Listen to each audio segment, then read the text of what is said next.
Halito, this is part 3 of animal words, and we're including insects in this one. So let's get started. Next is shilukluk, shilukluk.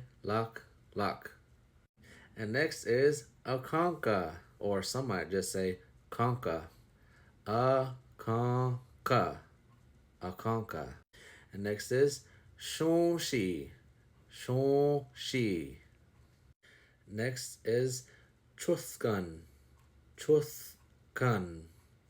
And next is shakinli, shakinli. And next is shaluntaki, shaluntaki, shaluntaki. And next is chashup, chashup. And that's all for this video, but if you can think of any other animal or insect names you would like to know, I'll put them in the next video.